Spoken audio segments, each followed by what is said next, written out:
Hello दोस्तों, स्वागत है आप सभी का हमारे YouTube channel short hand hospital में। Please subscribe my channel and press the bell icon. Be ready for dictation 5 seconds.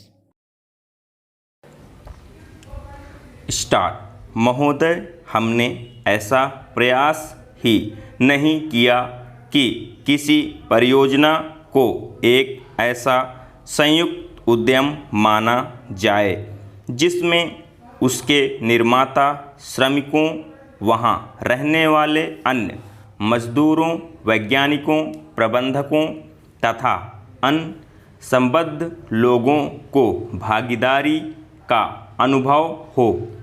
हमने समस्याओं को पुराने कोण से ही देखा है और लोगों की अलग अलग खानों में बांट दिया है। इसलिए ये झूठे विभाजन समाप्त होने चाहिए।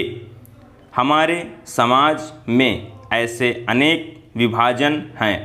शायद वे सभी समाजों में होते हैं, लेकिन हमारे यहाँ वे सामान्य से कुछ ज़्यादा ही हैं। ये धर्म के आधार पर, जातियों के आधार पर, भाषा और क्षेत्र के आधार पर पाए जाते हैं। एक व्यक्ति और एक वर्ग को दूसरों से अलग करने वाली अनेक तरह की दीवारें हैं और इन सब विभाजनों से हमारा राष्ट्र कमज़ोर हुआ है। स्वतंत्रता आंदोलन के दौरान इन विभाजनों का इस्तेमाल हमारी एकता को तोड़ने के लिए किया जाता था। आज भी इन्हें उन लोगों को कमज़ोर बनाने के लिए काम में लाया जाता है जो एक होकर खड़े होना चाहते हैं, जो भिन्न भिन्न जातियों और धर्मों के होते हुए भी एक ही उद्देश्य से प्रेरित हैं। हमें यह सावधानी रखनी होगी कि ऐसे लोगों के समूह को कोई भी कमज़ोर ना कर सके।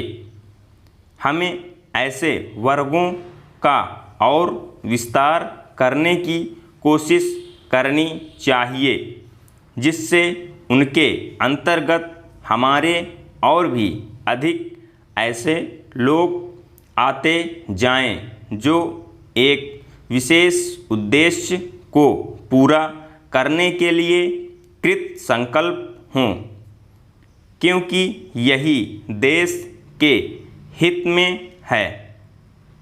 इसी से देश मजबूत बनेगा। देशवासी मजबूत बनेंगे जिनके अंतर्गत कोई एक वर्ग ही नहीं है, बल्कि सभी वर्गों के लोग हैं। इसलिए संपूर्ण शिक्षा का अभिप्राय है कि हम केवल अपने अधिकारों के लिए संघर्ष न करें, बल्कि यह भी देखें कि हमारे प्रयासों का अल्पसंख्यक समूहों पर क्या असर पड़ेगा। औद्योगिक क्षेत्र सुगठित है, उसकी आवाज़ शक्तिशाली है, उसमें एकता है और इसलिए इसका प्रभाव पड़ता है। लेकिन हमारे देश में बहुत से ऐसे वर्ग हैं जिनकी आवश्यकताएं अन्य वर्गों से कहीं ज़्यादा महत्व की है, परंतु उनमें एकता नहीं है। उनकी मांग को प्रस्तुत करने वाला कोई नहीं है और उन्हें शायद पता तक नहीं होता कि उनकी कुछ मांगें भी हैं, लेकिन केवल इसी कारण से उनकी उपेक्षा नहीं की जा सकती। हम यह नहीं कह सकते कि उनकी कोई मांगे नहीं हैं।